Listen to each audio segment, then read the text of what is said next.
So the NFL announced today that the owners have come to a so-called compromise on the position where they made a statement that all players will stand and show respect for the flag during the anthem, but if they don't want to, they can stay inside of the locker room. And I think it's this idea that you can force patriotism on people and that it's somehow a requirement of their job to be patriotic is just absolutely ridiculous. And it's not even about patriotism, right? It's not even about these things. It's about the original protest was centered around police brutality and the treatment of black people by systems in our country, police, law, legal, other ones as well.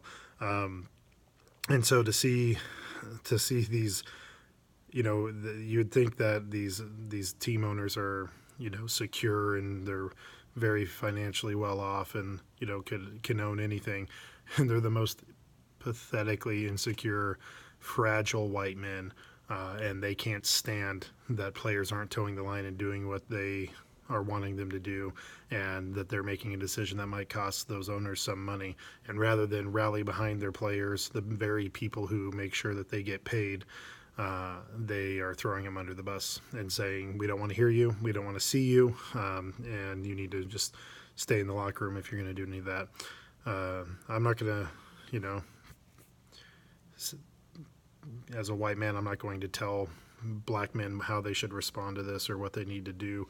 I would love it if there was some type of concerted, unified action around protesting this and, doing the very thing that they're saying that they're not allowed to do, even if it ends up shutting it all down.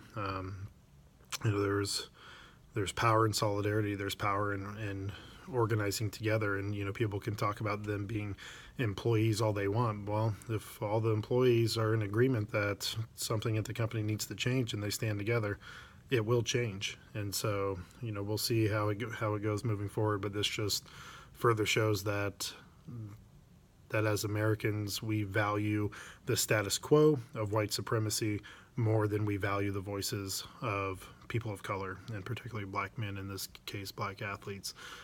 So I hope we see a whole lot more and forms of protest and ways to go around this, and I will support any player who chooses to do that. And if the Seahawks do any type of disciplinary action or fines against any of the players for participating, then that'll be the end of my support for that team. They're already precariously close with, we've lost Bennett, we've lost Sherman, which, I think are tough losses as a player, but it also seems like the Seahawks are silencing players. And now they brought in, Jordan Peterson, and it just I have some very strong concerns about the direction of the team and where they're going and what they're trying to present.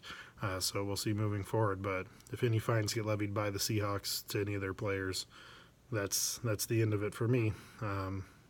Which is tough because I love football. I love supporting the athletes. I love supporting the team. But this is becoming the forefront of a battleground of the new civil rights movement, and I'm not going to support upholding of white supremacy. So NFL, you got it wrong. You did it wrong. And I think you're gonna see your mistake, because it's going to cost you even more. And I hope it does. Because we can't have anything without change, and the people who've been protesting are agents of change. So stay tuned. We'll see how it ends up.